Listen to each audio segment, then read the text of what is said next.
आज जो टॉपिक बेटे हम पढ़ रहे हैं वो है टेंजेंट एंड नॉर्मल। टेंजेंट क्या होती है? स्पर्श रेखा। जैसे 10th में आप पढ़ते थे विपरीत के को छूते हुए एक रेखा निकल गई, इसी तरह कोई भी कर्व हमें दे रखा है, उसको छूते हुए जो लाइन जाती है उसको हम बोलते हैं टेंजेंट। और इस टेंजेंट के परपेंडिकुलर कोई भी लाइन हम खींचते हैं उसको हम बोलते हैं नॉर्मल। अब कोई भी लाइन है बेटे, 11th में हमने इक्वेशन ऑफ लाइन स्टडी की थी, तो वहाँ हमने लाइन का स्लोप भी पढ़ा था और उसकी इक्वेशन भी पढ़ी थी। लाइन का स्लोप हमने कैसे पढ़ा था? लाइन पर कोई भी दो पॉइंट्स हमें दे रखे हैं, जैसे ये लाइन है, लाइन पर पॉइंट्स ए और बी हम ले, एक पॉइंट x1 y1 है और दूसरा पॉइंट x2 y2। तो स्लोप ऑफ लाइन के लिए हमने फॉर्मूला पढ़ा था y2 माइनस y1 बटे x2 माइनस x1। अब इसी फॉर्मूले को हम देखें, y2 माइनस y1 का क्या मतलब है? Change in y। और y में कब चेंज आता है? जब हम x को चेंज करते हैं।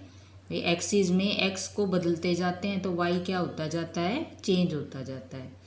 और change in y with respect to x को ही हम क्या बोलते हैं? dy by dx। तो मीन्स हम डेरिवेटिव की हेल्प से क्या निकाल सकते हैं? Slope of any line. और क्योंकि टेंजेंट भी एक लाइन है तो इसलिए स्लोप ऑफ टेंजेंट का फार्मूला हमारे पास क्या हो गया? dy by dx। मतलब कोई भी कर्व दिया हुआ है बेटे, उसका डिफ्रेंसिएशन अगर आप कर दोगे तो क्या आ जाएगा? Slope of tangent.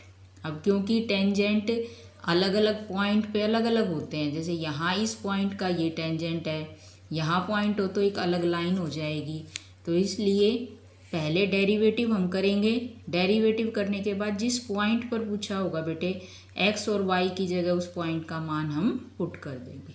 ठीक है। अब उसके बाद आपको पता है कि अगर दो लाइंस परपेंडिकुलर हैं तो उनके स्लोप्स का प्रोडक्ट -1 होता है। इसलिए अगर किसी लाइन का स्लोप m है तो उसके परपेंडिकुलर लाइन का स्लोप हो जाएगा -1/m। अब क्योंकि नॉर्मल टेंजेंट के परपेंडिकुलर है तो इसलिए स्लोप ऑफ नॉर्मल क्या हो गया?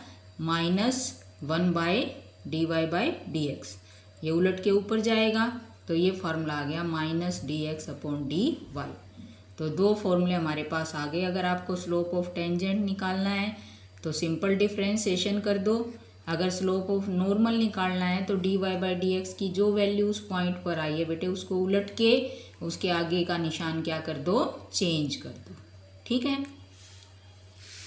पहले अब हम इसी से रिलेटेड क्वेश्चन करते हैं। जैसे 6.3 का फर्स्ट सम है बेटे, हमें कर्व दिया है y = 3x⁴ - 4x। पहले हम इसका x के रिस्पेक्ट में डिफ्रेंसिएशन करेंगे तो 3 कांस्टेंट क्वांटिटी है, एज इट इज़ रह गई। x की पावर 4 का डिफ्रेंसिएशन करें तो 4 कहाँ जाएगा? नीचे, और 4 फिर इस 3 से गुना होकर कितना आ जाएगा? 12। और पावर को फिर एक कम कर देते हैं तो 4 की जगह पावर कितनी रह जाएगी? 3। फिर minus constant as it is, और x का डिफ्रेंसिएशन 1 होता है तो उसको चाहे लिखें या ना लिखें, 4 × 1 भी 4 ही होता है। ठीक है। अब हमें इस टेंजेंट का स्लोप इसने निकालने के लिए कहा था x = 4 पर, तो जो dy/dx हमें पता है फार्मूला है स्लोप ऑफ टेंजेंट के लिए। जिस पॉइंट पर पूछा है वो पॉइंट पुट कर दो। तो अब हमने x की जगह कितना पुट कर दिया? 4।